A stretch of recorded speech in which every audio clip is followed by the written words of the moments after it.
Saya itu nggak pernah loh takut mati meskipun saya masih muda, karena saya bayangkan mati itu ya baik-baik saja.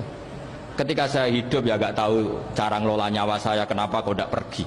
Kamu tahu caranya ngelola nyawa kamu, kok nggak mati sekarang? Nggak tahu kan? Tahu-tahu masih hidup kan? Tahu-tahu dihutang semacam-macam lah. Sebetulnya kita zaman hidup pun nggak tahu cara ngelola nyawa kita, cara kerja jantung kita, cara kerja paru-paru kita. Nanti setelah kita mati pun nggak tahu caranya hidup ketika kita. Tapi anehnya kita, mosok manusia sudah dilemah iso hidup lagi. Memangnya kita sekarang bisa hidup karena kita tahu-tahu ya hidup. Ditekdir anak yang melarat, pesek, elek. Orang lain ditekdir anak Kiai, Gus, Mulyo. Kita kan tidak pernah bisa milih bapak itu ora iso. Ngerti-ngerti anak Karmen, anak Karlan itu sudah nggak tahu. Artinya gini ya, sudah ya Allah, ketika saya hidup ya tidak tahu kenapa saya hidup, pasti Engkau yang menghidupkan. Ketika saya mati juga nggak tahu kenapa saya mati, pasti Engkau yang menghidupkan dan mematikan. Maka saya akan baik-baik saja di akhirat, karena ketika di dunia Tuhannya yang Engkau, ketika di akhirat Tuhannya, dan sifat Engkau tidak akan rubah, tetap Arhamur Rahimin. Makanya dulu wali-wali itu kalau mau mati ya santai aja. Sayyid Umar bin Abdul Aziz itu ulama-ulama dulu kalau mau meninggal itu, kalau keluarganya nangis marah besar. Memangnya mau kemana kamu nangisin saya? Lah kamu kan mau mati. Memangnya mau kemana kalau mati? Ya kembali ke Allah. Ya susahnya apa? Di dunia ya milik Allah, di akhirat ya milik Allah. Inna sholati wa nusuki wa mahyaya wa mamati lillahi rabbil. Yang aneh sampai harus melarat orang wani mati, aneh tenan. Ya karena sampean tahu mungkin di akhirat lebih miskin lagi kan. Itu repot nah terus. Coba kalau dari awal kita menstatuskan diri kita biadillah. Inna sholati wa nusuki wa mahyaya wa mamati. Tapi kamu salah status. Mengatakan kehidupan adalah momen untuk mencari kesejahteraan. Kehidupan adalah momen untuk cari karir. Kamu mensifati kehidupan secara salah. Jika kamu terjebak nyari karir, nyari kaya. Coba kalau kamu pakai mazhabnya Sufi, kehidupan adalah pemberian dari Allah untuk kembali kepada Allah. Kematian ya seperti itu. Akhirnya ya santai saja. Inna sholati wa nusuki wa mahyaya wa mamati lillahi rabbil alamin. Istri juga gitu. Saya itu tidak sombong. Saya itu mulai nikah sampai sekarang itu hampir gak pernah tukaran sama istri. Sama istri saya itu sering bilang gini, Gus, kali-kali kalau saya ngamuk itu diwales, dilawan, supaya saya punya musuh katanya. Betul ya? Ya saya bilang gini, Allah itu maha baik sama saya. Ketika harmonis, ganjaran saya ya lewat harmonis itu, sehingga saya ngasih uang menyenangkan Anda. Ketika Anda marah, ganjaran saya lewat sabar. Ya sudah, itu semuanya baik. Kalau kamu marah, saya tidak dapat pahala. Makanya kalau kamu marah tak dengerin. Ini cara Allah membuat pahala tanpa bayar, kata saya. Justru kalau pas rukun itu untuk dapat pahala harus nyervis, jajak nukokno kelambi mahal katanya. Boros itu pahala yang boros katanya.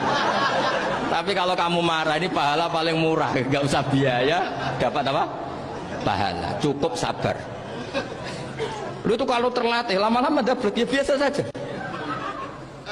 Ulama dulu seperti itu semua. Imam Syafi'i itu pernah ada orang baik sekali sama beliau. Orangnya itu munafik padahal. Tapi kalau setelah keluar dari Imam Syafi'i, dia memaki-maki Imam Syafi'i. Suatu saat beliau dikasih tahu, orang yang tadi muji-muji jenengan itu di luar maki-maki jenengan. Imam Syafi'i itu guyu. Guyu sebenarnya bukan alhamdulillah.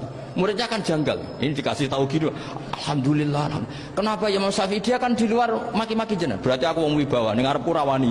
Ya jadi dianggap enteng saja melihat. Berarti aku wong wibawa, ning ngarepku ora wani. Ya sudah. Terus ketika ditanya, tapi itu kan bahaya bagi Anda karena memfitnah Anda gini-gini. Kata beliau, zaka Allah. Yang kritiknya bahaya itu hanya Allah Ta'ala. Yang lainnya enggak bahaya. Karena ini makhluk dhaif, enggak penting. Loh, kamu sampai tersisa dikritik orang karena kamu nganggap makhluk itu penting. Ini gobloknya sampean. Goblok segoblok-gobloknya itu. Coba kalau kamu mensatukan makhluk tetap makhluk, kritiknya enggak penting. Selesai kan? Selesai enggak? Ini problem Anda ada wali itu, kalau dikritik ya susah. Makanya ada wali itu problem menurut saya. Makanya saya nggak ingin nggak jadi wali itu kan, kan? Karena hanya wali yang hidupnya itu la khaufun alaihim wa lahum yahzanun. Orang dulu tuh semudah itu hidup, gampang sekali. Dulu ceritanya diantara ceritanya manakibnya Sayyid Ja'far Shadiq itu, kalau ada orang memaki-maki dia itu dikirimi hadiah. Kenapa ya? karena kebaikan kamu telah kamu berikan kepada saya, ini hadiahnya. Sampai malu yang ngeritik itu. Kan kalau orang ngerasani itu kan kebaikannya dikasihkan sama yang dirasani. Lah kamu kan ngajinya seperti itu, tapi dirasani kok susah. Harusnya kan kasih aja, ditransferi saja. Alhamdulillah. Ya karena kita salah menamain tadi. Sing rasani pembenci, pembenci itu bahaya.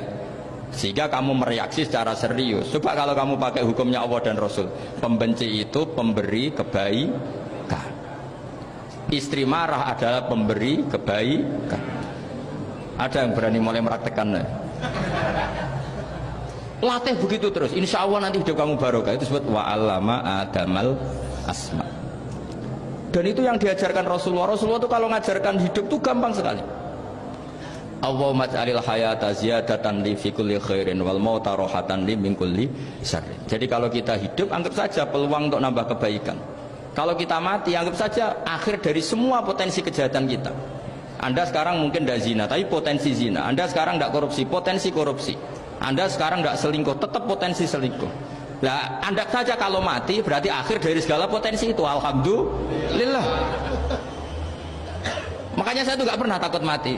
Karena saya misalnya setiap saat mati ya saya nanti akan bilang, ya Allah, ini sudah mau mati berarti mau akhir dari segala potensi keburukan saya. Alhamdulillah. Makanya itu ulama-ulama dulu kalau ada preman mati, saya guys, tonggone ragil muni saya, preman kurang ajar, saya guys, tonggone tetap ragil muni saya. Padahal kiai ini muni, saya guys mau mati, pun buatan sakit macam-macam nih pasti. Karena dia dengan mati berarti rohatan mingkuli syarrin, keburukannya tidak terulang lah.